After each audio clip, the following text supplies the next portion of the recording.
da gente aprofundar nos conteúdos.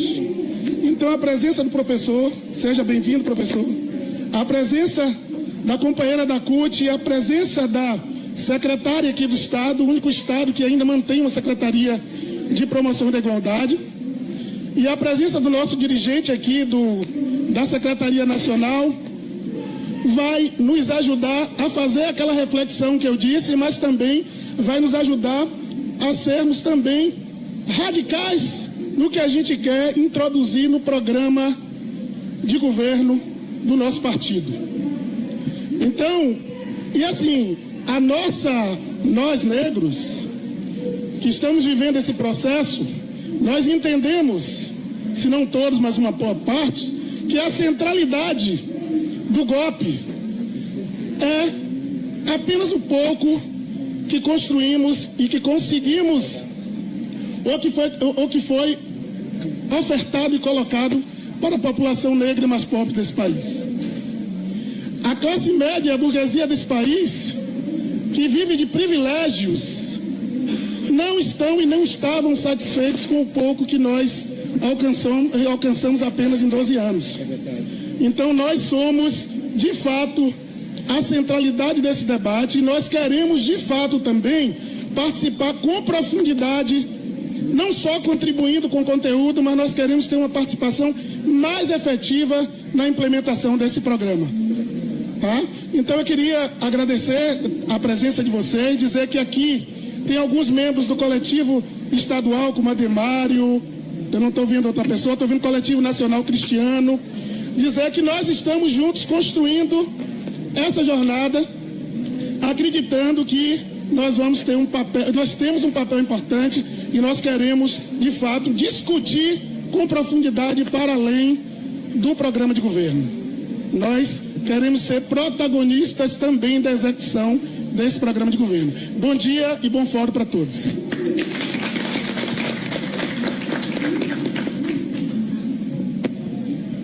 O delegado chegou? Está no trânsito? Tá. Bom, pessoal, nós vamos já... o bom que o nosso secretário, para além de uma saudação, ele fez uma fala de abertura que eu acho muito importante, mas eu vou chamar aqui para uma fala de saudação mineira, que essa foi a fala de saudação baiana, você viu que era um pouquinho mais, né? Agora essa é uma fala de saudação mineira, da nossa companheira Isabel, que é diretora da Fundação Perseu Abramo.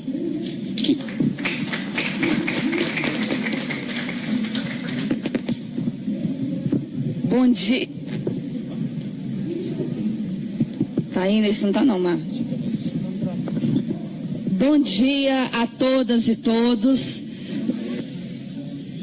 Hoje é um dia para nós de luta, é um dia de reafirmarmos a nossa posição frente a esse desmonte do Estado que temos sofrido e especialmente expressar o Brasil que o povo quer. O Brasil que o povo negro quer.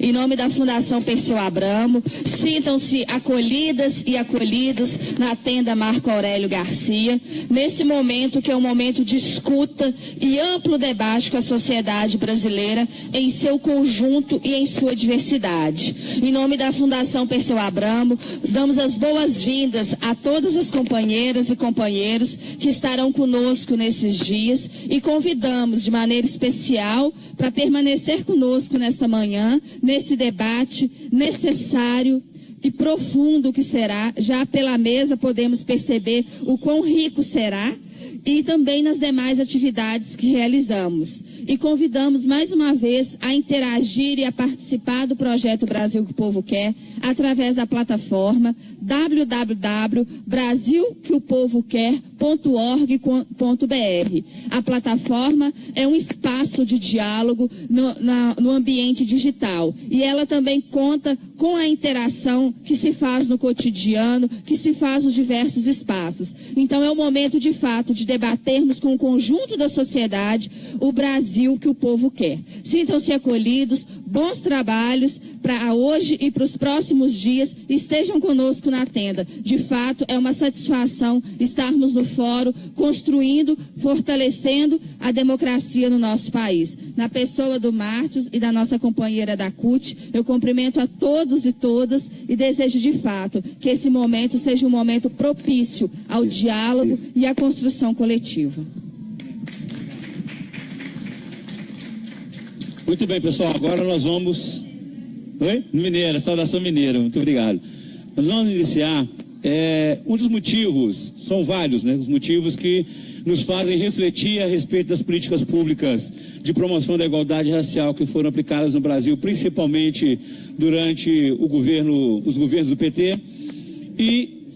Mas quando a gente olha, e aí eu inicio, e já vou passar para a primeira palestrante aqui, o que ocorre é que quando a gente verifica como a população negra teve uma mobilidade social, ou seja, nós saímos daqueles estratos mais baixos da sociedade, conseguimos ascender um pouco. Da mesma maneira que em todas as políticas públicas nós conseguimos esse feito. Como exemplo, se vocês verificarem, de 2002 a 2015 nós tivemos nada mais, nada menos do que 268% de mais alunos negros nas universidades. E isso tem um impacto no momento, mas com certeza no futuro isso terá um impacto maior ainda. Ou seja, nós saímos de 2002 de 400 mil alunos nas universidades do Brasil para 1.600.000 em 2015. Ok. Só que junto com isso, nós também, nesse mesmo período de 2002 a 2015, tivemos um crescimento ascendente do racismo. Desse racismo verificado através da violência contra a juventude negra, através do encarceramento de jovens negros e através da retirada do convívio social naquelas punições socioeducativas, chamadas socioeducativas, que a maior parte das pessoas que estão ali, dos jovens que estão ali, são jovens negros também. Então nós temos aí uma retirada muito forte do convívio social da população negra, seja através do extermínio, seja através da retirada do convívio social pelo encarceramento. Ok, esses são dois dados que a gente tem que trabalhar, mas agora nós queremos superar isso. Então como é que a pergunta é essa, que não precisa ser respondida aqui agora, mas nós vamos ter que trabalhar para responder. A pergunta é: como continuar promovendo a igualdade racial, diminuindo o racismo no Brasil? Não é uma resposta fácil. Se fosse, a gente não precisaria de estar aqui reunidos, né, para conversar. Mas essa é uma pergunta que a gente quer fazer para todos os debatedores, independente daquilo que vão apresentar aqui conosco, e para todo mundo que está aqui também presente, não só para os debatedores, né? Aqui a nossa ideia aqui é dialogar. Agora, por que a Secretaria Nacional de Combate ao Racismo do PT resolveu trabalhar com o programa de governo e não ficar discutindo se Lula é candidato ou se Lula não é candidato? Primeiro que nós achamos que o Lula é candidato e será eleito presidente do Brasil. Esse é o entendimento da Secretaria Nacional de Combate ao Racismo. E mais, independente do discurso que se faça, Lula foi aquele presidente que durante o seu mandato mais fez para a população negra. Então a população negra, no meu entendimento, no nosso entendimento, tem para com Lula não uma dívida, porque essa dívida, na verdade, quem tem é a sociedade brasileira para com os negros e negras do Brasil. Mas nós temos com ele um apreço, um carinho, e é por isso que a gente não vai ficar discutindo o plano A ou plano B. Nós vamos discutir Lula presidente e vamos mostrar para ele qual é o programa que nós, negros e negras do Brasil, queremos que ele implemente a partir de 2018. Então, esse é o motivo do nosso diálogo aqui, e nós queremos nos solidarizar muito com o presidente Lula, dizendo que nós precisamos, em todo momento, da agora para diante, sempre trabalhar para que Lula continue livre, e quem vai julgá-lo é o povo brasileiro através das urnas, e não uma justiça comprometida, carcomida como essa nossa aqui. Falando isso, eu passo imediatamente a palavra para a companheira Maria Júlia, que vai fazer a sua exposição aqui.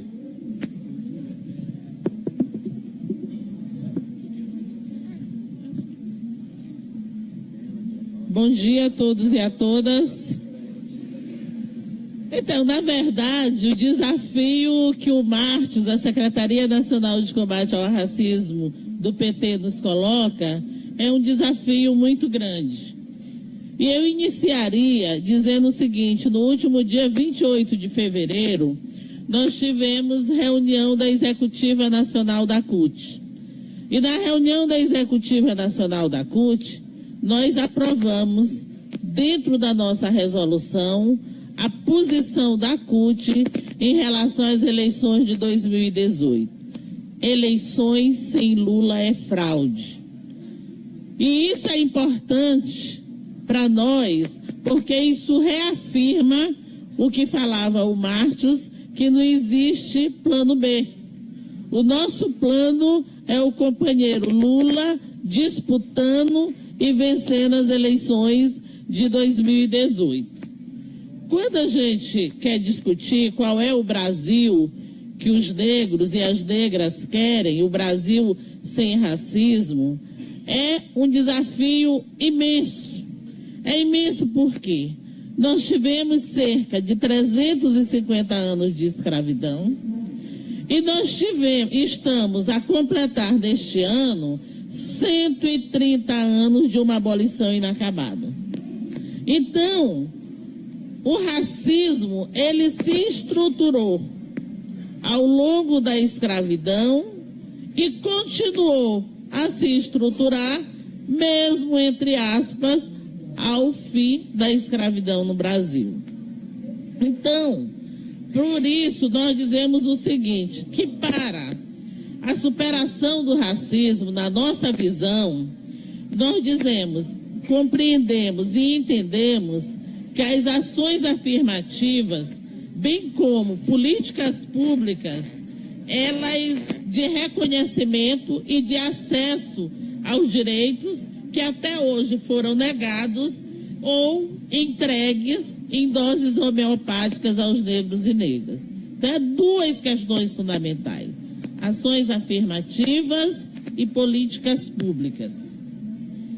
Nesse contexto, eu citaria algumas ações que estão em curso e que, na nossa visão, elas ajudam a combater o racismo no Brasil. Primeiro, em 2015, 1º de janeiro de 2015, nós iniciamos a Década Internacional dos Afrodescendentes. É a primeira vez da ONU que se dedica uma década para um povo, é para o povo negro. E o término dessa década, ela vai terminar em 31 de dezembro de 2024.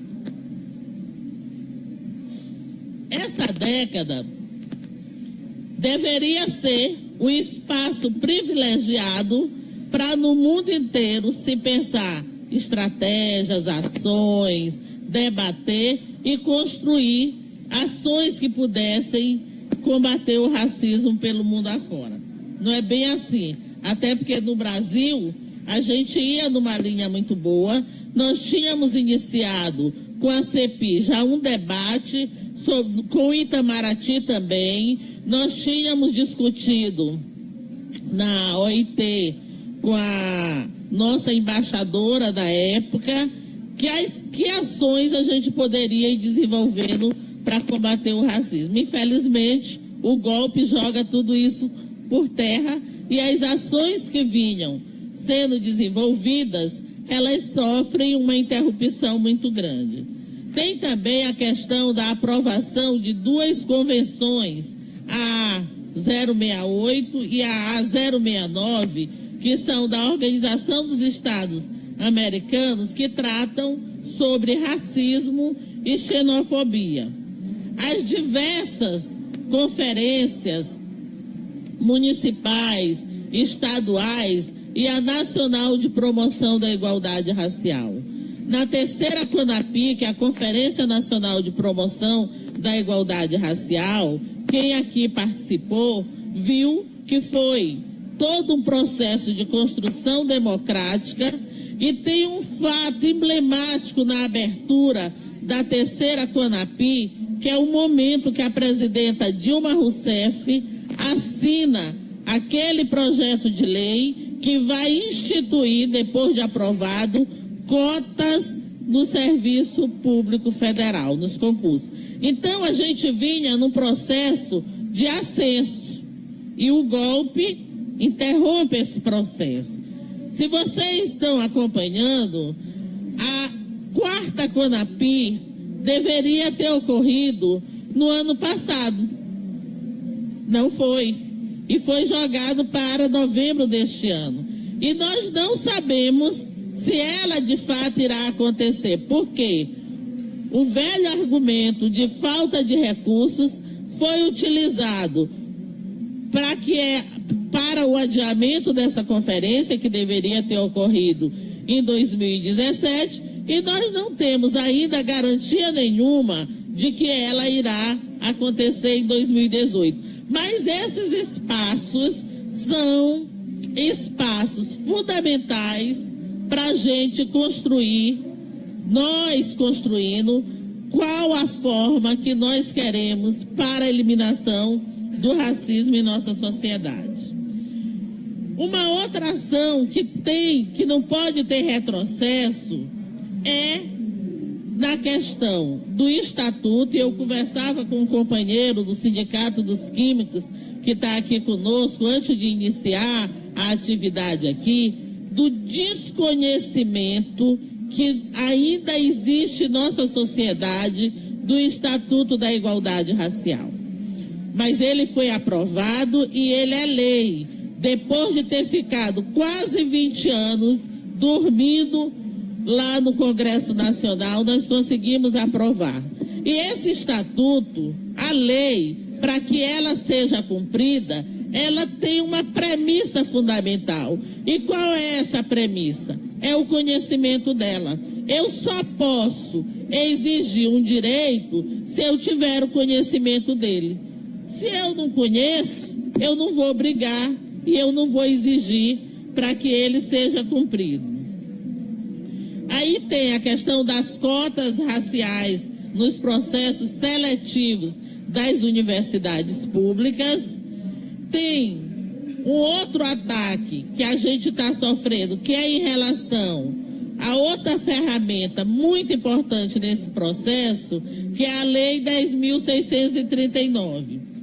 E aí também a gente cita a reunião de ministros e altas autoridades sobre os direitos das populações afrodescendentes do Mercosul. Então, nesse contexto, nós queremos destacar o que vinha sendo a participação do Brasil em todos esses fóruns.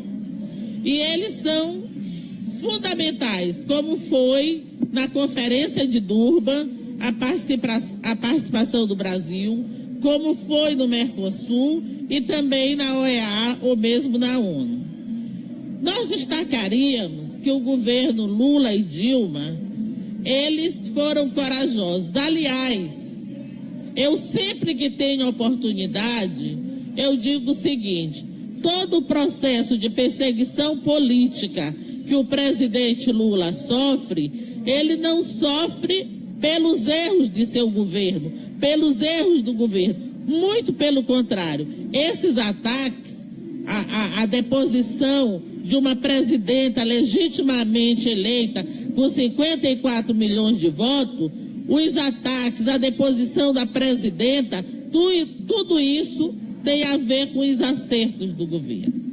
E tem a ver com os acertos do governo naquilo que teve um olhar para um segmento da nossa sociedade, e não é um segmento pequeno. Hoje nós representamos cerca de 54% da população brasileira, somos maioria absoluta, mas quando se trata da distribuição da riqueza, quando se trata da ocupação dos espaços de poder deste país, nós somos minoria absoluta. E quando, de 2003 a 2016, nós tivemos governos que olharam, que pensaram, que propuseram ações, propostas, leis para diminuir o grande fosso existente entre a população negra e os não negros desse país, isso incomodou bastante.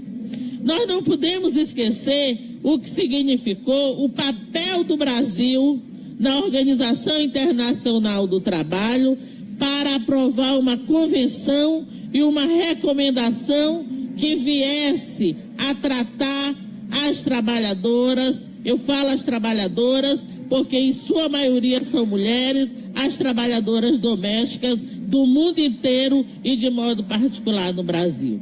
Nós sabemos que fruto, resquício da escravidão nesse país, o trabalho doméstico sempre foi considerado um trabalho inferior. E quem exercia esse trabalho era na condição de subalternidade. Inclusive, a nossa Constituição excluía os trabalhadores, as trabalhadoras domésticas, de uma série de benefícios que atingia os demais trabalhadores. E aí, nós entendemos também que uma das principais formas para combater o racismo no país tem que tudo a ver com a educação. Nós temos uma lei que não é implementada. Agora, nós não podemos pensar que a educação vai ajudar a combater o racismo se não tiver fundamentalmente o papel de qualificação dos formadores. A escola, ela reproduz muitas vezes o racismo presente na nossa sociedade. Mas só ter uma lei não vai resolver, porque existem sim muitos educadores que são racistas dentro de nossas escolas. E nós precisamos trabalhar para mudar a visão desses educadores que estão nas escolas responsáveis pela educação de nossas crianças, de nossos adolescentes e de nossos jovens. É necessário...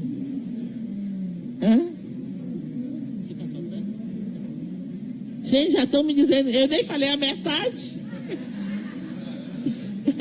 Então, gente, é necessário que nós tenhamos mais negros, mais negras nas universidades.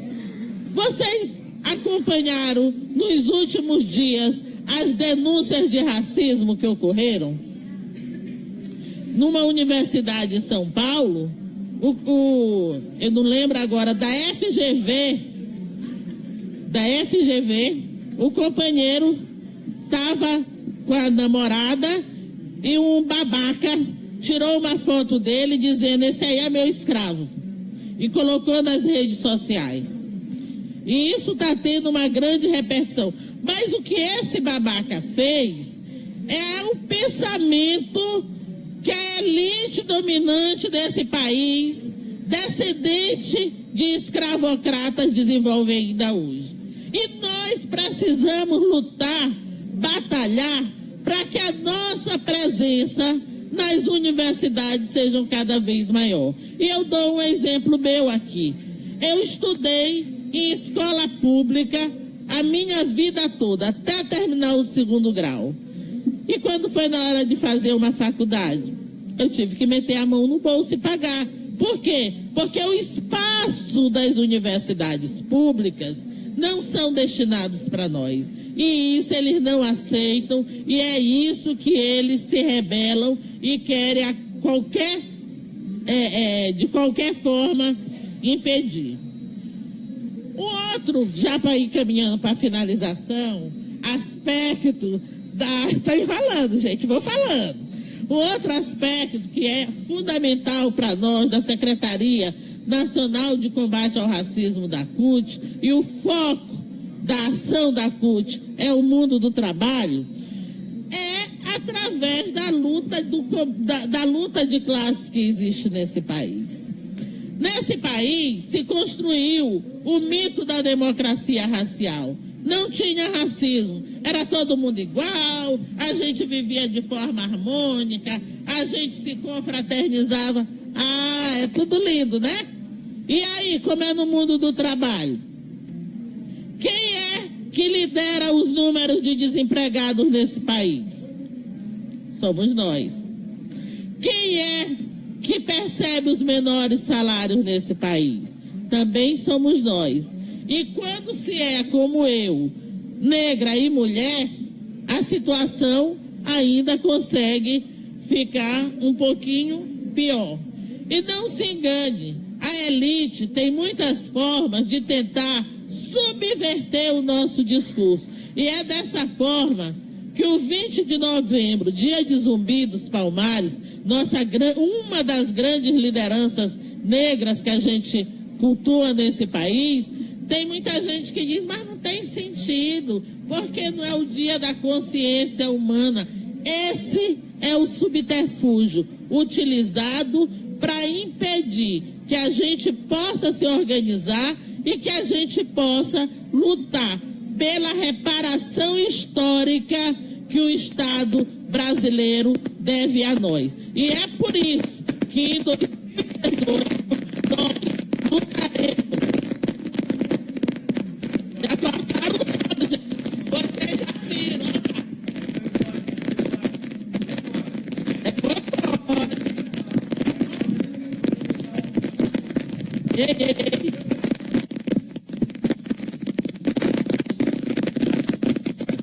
Alô, alô?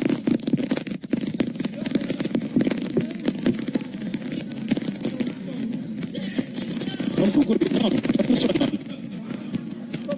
O boicote é grande. Eu tava aqui uma pressão, não resolve.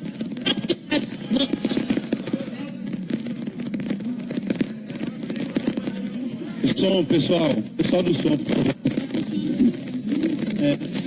Oi.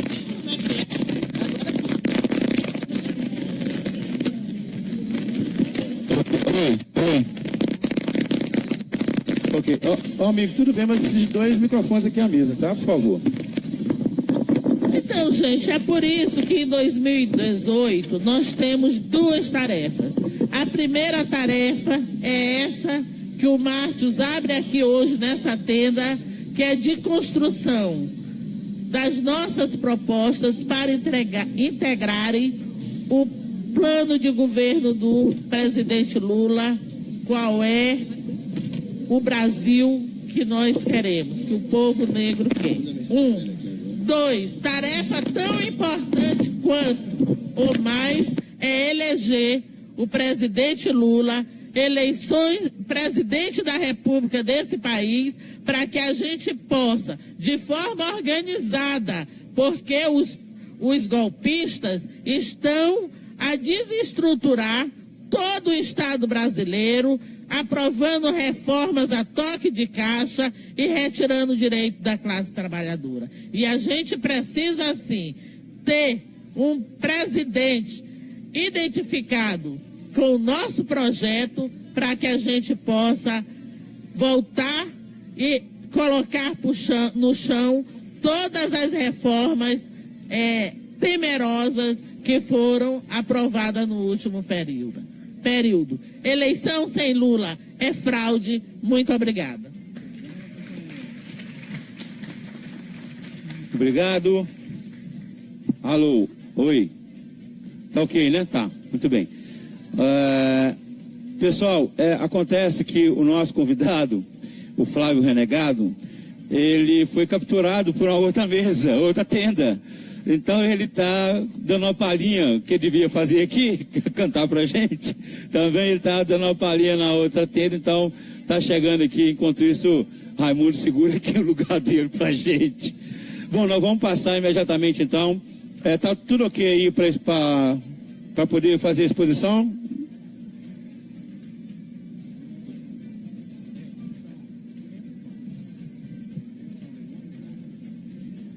Tá, ok, nós vamos passar já imediatamente a palavra para a nossa companheira Fábia Reis, que é secretária de Promoção da Igualdade Racial do Estado da Bahia. Flávia, obrigado. Bom dia a todos, bom dia a todas. Pedir licença para ficar de pé, como o tempo é pouco, aí a gente fica cansado e se adianta. Quero iniciar saudando a iniciativa dessa mesa, desse debate, dentro do contexto Brasil que o povo quer. A gente abrir aqui na Bahia, Márcio, muito importante, é para ficar um pouquinho mais perto, né? Para ouvir. Todos e todas me escutam até o final da tenda? Ok. Então eu quero iniciar nossa mesa saudando a iniciativa da Secretaria Nacional de Combate ao Racismo, a Mártigos, porque desde dezembro do ano passado nós já conversávamos sobre esse grande momento. Eu quero lhe parabenizar o nosso secretário estadual de combate ao racismo aqui no estado da Bahia, Raimundo. Fizemos um conjunto de prévias para que a gente pudesse alinhar a nossa compreensão do que deve ser esse nosso novo caminhar. Quero abraçar a nossa companheira Maria Júlia, que já me antecedeu aqui, facilitando um conjunto do percurso do que nós pretendíamos dialogar, e abraçar de maneira especial o nosso orientador, o nosso pensador, Kabengele Munanga, a quem eu tenho uma honra enorme de fazer parte da mesa contigo, Kabengele. E você que já é aqui um cidadão baiano, nós ficamos muito honrados em poder estar naquele momento que a Bahia reconhece a sua contribuição internacional, nacional, mas confere a você ser um co-irmão baiano. Portanto, é uma alegria. Quero também trazer à memória, nesse início dessa mesa, do nosso Abdias Nascimento, que se vivo hoje faria 104 anos. Eu quero uma salva de palmas especial. Portanto, agradecer o convite e a possibilidade. A encomenda que foi feita para que a gente trouxesse aqui, baseada em grande medida do que a nossa companheira Maria Júlia já trouxe, é a experiência do Estado da Bahia na construção das políticas de igualdade racial e de combate à intolerância religiosa nos governos do Partido dos Trabalhadores, nos governos democráticos. Então, de partida, eu quero dizer que aqui isso somente foi possível por conta do nosso cenário de governos democráticos, mas tem os que nos antecedem, não é isso, Raimundo? Ontem nós conversávamos. O Estado da Bahia tem uma pujança do movimento negro, dos movimentos sociais, das comunidades tradicionais. E que o conjunto dessa militância, o conjunto desse ativismo, propiciou que um conjunto de mulheres e homens pudessem elaborar, apresentar as propostas para que nesse cenário democrático pudesse estabelecer na nossa estrutura do Estado brasileiro a primeira Secretaria de Igualdade Racial aqui para a gente implementar e incorporar para dentro do Estado essas políticas. Eu não consigo ver na tela aqui, eu pediria a alguém da nossa apoio, que aí a gente vai passando, porque eu não vou seguindo e você vai só transmitindo para a gente. Então, em 2006, nós construímos, e aí no governo Jacques Wagner, a Secretaria de Igualdade Racial. Se pudesse só dar uma viradinha assim para que eu pudesse ir acompanhando. Ok. Deixa eu ir um pouquinho para aqui então. Eu me desloco mais fácil, não é verdade? A gente se fixa no local e acha que não pode se movimentar. Eu me movimento aqui, aí peço licença à mesa para chegar um pouquinho. Então, esse é muito rapidamente o nosso organograma da Secretaria, que em 2006, ao ser criada, ela constituía a Superintendência de Política para as Mulheres e também a promoção da igualdade racial. Esse diálogo ele foi se avolumando pela luta das mulheres negras, pela luta do conjunto das mulheres da Bahia, também reivindicando que fosse estruturada uma secretaria também específica de política para as mulheres e a necessidade de que a gente tivesse frontalmente uma secretaria que tratasse dessa questão. Portanto, em 2011, também na segunda gestão do nosso ex-governador Jacques Wagner, essa medida ela é adotada, então a secretaria passa a ter o organograma que a gente viu ali. E eu quero os principais, eu diria, marcos legais que orientam o nosso fazer para dentro da política pública. Nós temos, aqui no estado da Bahia, seguindo uma verticalização do que foi o cenário nacional. Porque em 2003 cria-se, portanto, a Secretaria Nacional de Promoção da Igualdade Racial e a nossa querida Maria Júlia já trouxe todo esse cenário, foi estabelecido o nosso decreto de regulamentação das terras quilombolas. Nós construímos a nível nacional também uma política nacional de povos e comunidades tradicionais, e que aqui no Estado a gente verticalizou fortemente essas políticas. Portanto, nós temos um decreto estadual que versa e orienta essa política para as comunidades e povos tradicionais, que é ali a Comissão Estadual de Povos e Comunidades Tradicionais. Nós temos o decreto que institui a nossa política estadual de PCT, portanto, também seguindo, e ano passado a Política Nacional de Povos e Comunidades Tradicionais celebrou 10 anos. Aqui na Bahia a gente estabeleceu também essa política em 2014. E nós temos também a criação da nossa principal e grande conquista do movimento negro e grande, eu diria, decisão de governos democráticos, Cabenguele, o nosso Estatuto da Igualdade Racial.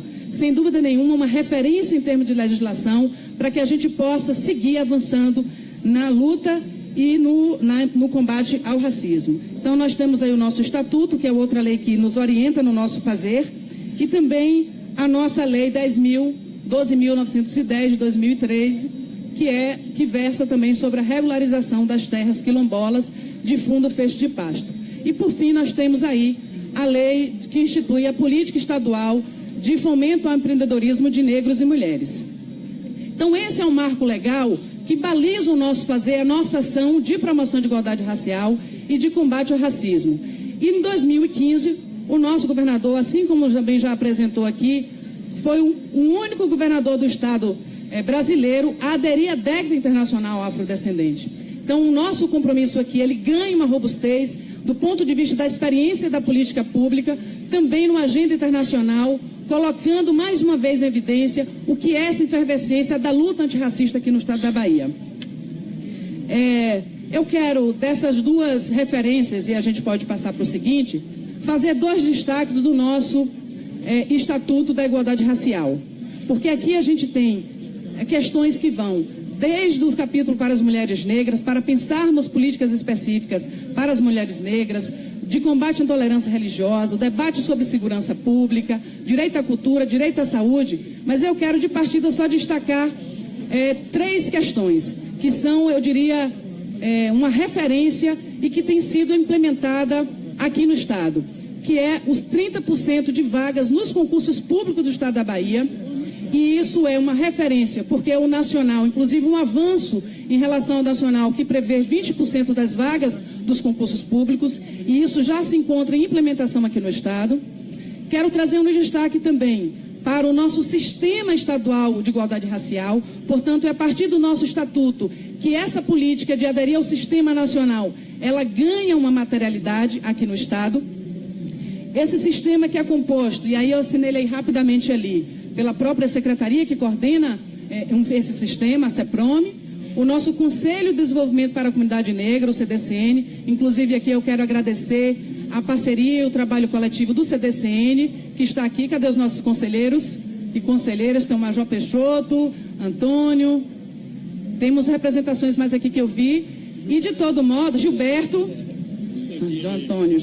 nosso conselheiro.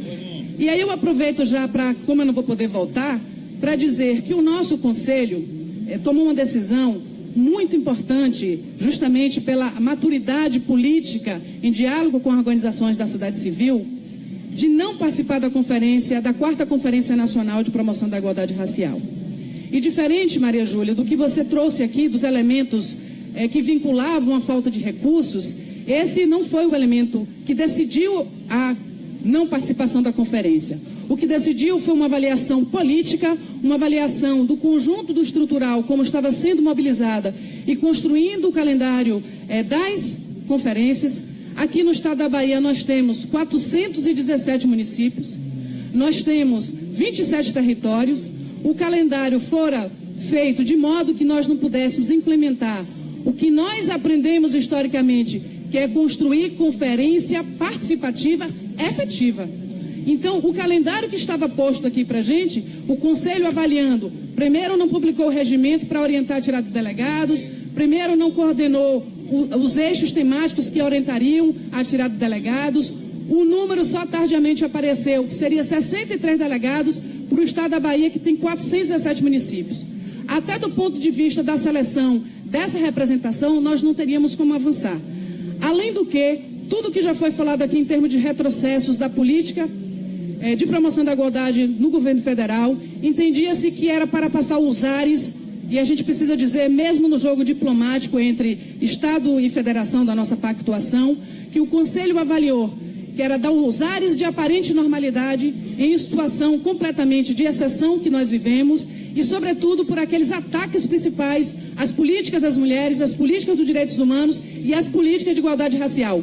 Portanto, foi uma decisão política do Conselho de Desenvolvimento para a Comunidade Negra, respaldada por todos os entes do sistema, pelo Fórum de Gestores, que são os nossos municípios que integram essa experiência, pela Rede de Combate ao Racismo, que ratificou, pela Comissão dos Povos e Comunidades Tradicionais e a nossa, portanto, a gente teve um respaldo e um amplo debate sobre isso. E que essa decisão, agora, quando mais uma vez foi aberta a possibilidade, o Estado da Bahia, o Conselho de Desenvolvimento para a Comunidade Negra, ratificou a sua decisão de não participar da 4ª Conferência da Igualdade Racial.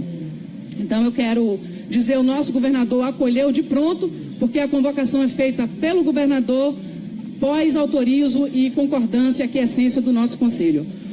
Pois bem, então o nosso sistema de igualdade racial, eu quero destacar que foi uma conquista através do nosso estatuto, e o nosso sistema de igualdade racial, que não foi como nós gostaríamos do início, em ter um fundo específico para financiar as políticas de igualdade racial, mas essa ação aqui, e isso também diferencia o nosso Estatuto do Estado em relação ao Estatuto Nacional, porque ele surge vinculando recursos específicos para financiar e dar, eu diria, o pontapé inicial às políticas de igualdade racial, dos nossos orçamentos.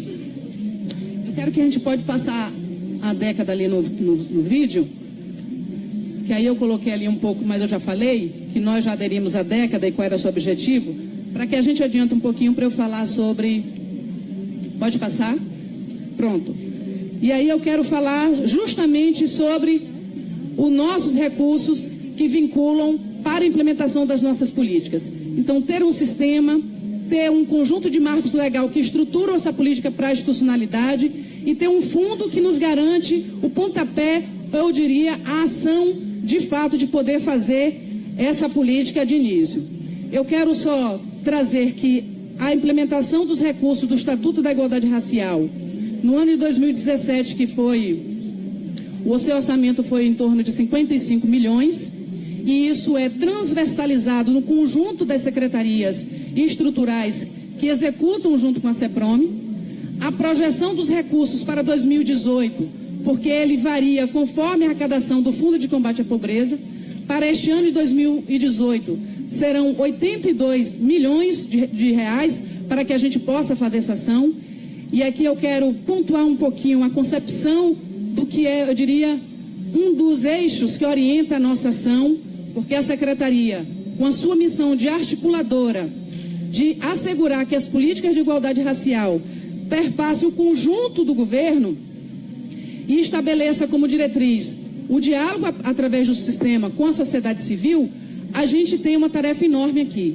Inclusive, eu tenho 7 minutos aqui. Então, inclusive, eu quero já dizer que da transversalidade, tem algo que a gente está, e eu poderei depois, em outro momento, falar sobre isso, que é a construção desse campo para a transversalidade.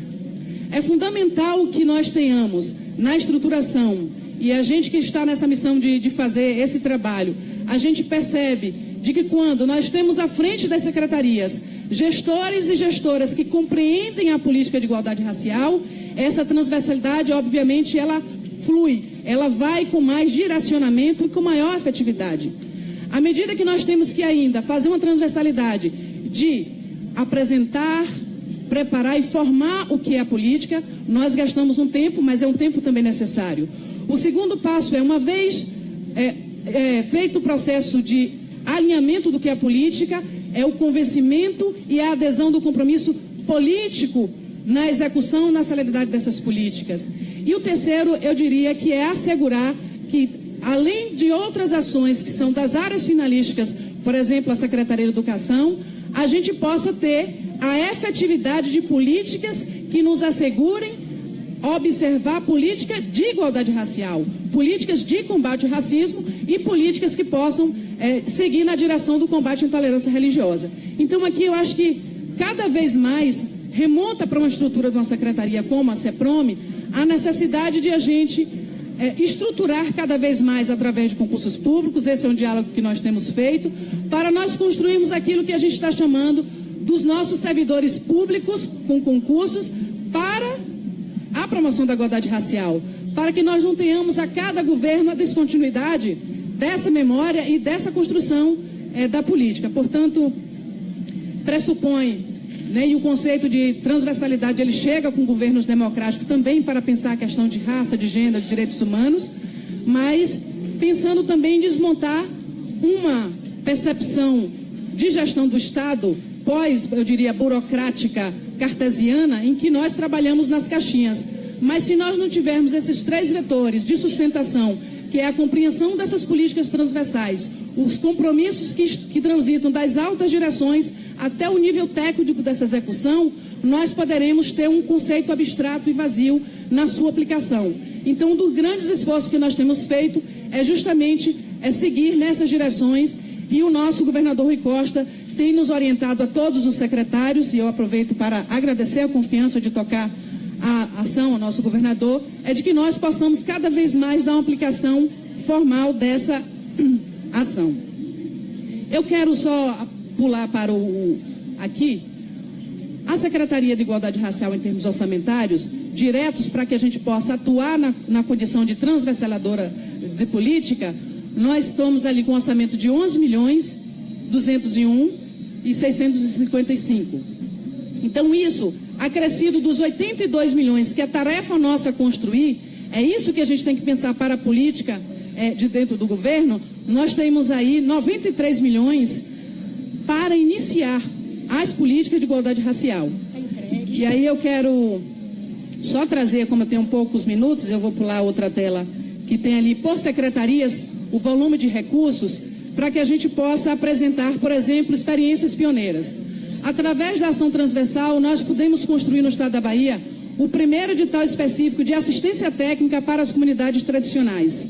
E aí nós estamos falando dos quilombolas, nós estamos falando dos indígenas, nós estamos falando do fundos e feixes de pasto, nós estamos falando de geraizeiros. Essa que foi uma experiência que contemplou 10 mil famílias tradicionais, com um aporte de 35 milhões, numa transversalidade com a Secretaria de Desenvolvimento Rural. E tinha um elemento que eu dizia, por que foi possível? Porque os atores, e eu quero agradecer enormemente a equipe da CEPROME, que aí eu acho que é o estrutural, as pessoas trabalham com muito afinco do ponto de vista, não só na condição de servidores, mas se lançam na militância, no ativismo institucional para a implementação da política, e que foi possível construir experiências como essa também a partir de pessoas que vieram do movimento negro, que tiveram essa consolidação e que facilitam nesse processo de formação, de compreensão da política. Portanto, você ter hoje na SDR, Ney, Edmilton, um conjunto de outros companheiros, também traz para o ambiente institucional essa sensibilidade de formação do que nós precisamos para equipes. Portanto, trabalhar na frente, junto com a sociedade civil, junto com os nossos campos diversos do sistema de igualdade racial, é fundamental para que a gente tenha servidores e servidoras preparados para formular políticas específicas. Então, eu quero celebrar essa experiência pioneira desses editais. Nós tivemos recentemente aqui ações que foram os 9 milhões de um edital específico da inclusão produtiva para as comunidades quilombolas e para as comunidades indígenas também 9 milhões, que são ações que eu diria, da experiência exitosa do que eu posso apontar. Nós temos a Secretaria de Desenvolvimento Rural, justamente por esse campo de sensibilidade, uma experiência positiva, porque a gente consegue ver, além da agricultura familiar diversa, um recorte bem marcado sobre as políticas de igualdade racial. E é isso que a gente quer ver reverberar num conjunto de outras secretarias. Não dará tempo, eu peço que o Cristiano passe aqui mais uma vez, eu apresentar cada uma. Isso aqui eram os números de incremento. Do ponto de vista do recurso do governo federal, nós estamos com uma diminuição, era 35 milhões do orçamento ano passado, destes foram executados apenas 6%, e este ano está previsto apenas 22 milhões, segundo, salvo correções aqui de novas fontes. mas era essa fonte. Aqui nós tivemos um incremento que nós vamos sair de 55 milhões para 82 milhões, mais os orçamentos diretamente aplicados. Então, reverberando mais uma vez uma consolidação de compromisso. Pode passar. Isso aqui foram ações que eu trouxe, que nós fizemos também nas ações, junto ao processo de construção de unidades habitacionais, uma política específica desse recurso para as comunidades quilombolas. E para quem não é da Bahia, a Bahia é o estado com o maior número de comunidades quilombolas certificadas do Brasil. Isso impõe uma força específica que os alcance, corrigindo essas distorções. E nos meus 3 minutinhos que faltam aqui, eu queria ir para o final da apresentação. Aqui, só um pouquinho antes. Aí. Então, os desafios que o povo negro quer. Eu fiz uma apresentação do que tem sido a construção da ação institucional na política de igualdade racial, entendendo, obviamente, que nós sempre estamos compreendendo essa construção em processos democráticos. E a gente sabe que se a democracia não tiver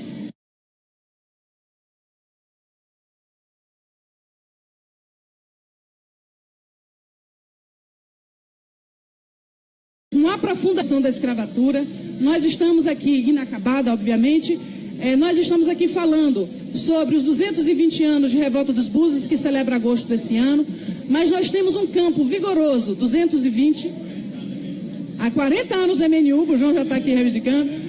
Então nós temos aqui uma ambiência sócio-histórica que nos faz hoje ter representado e assimilado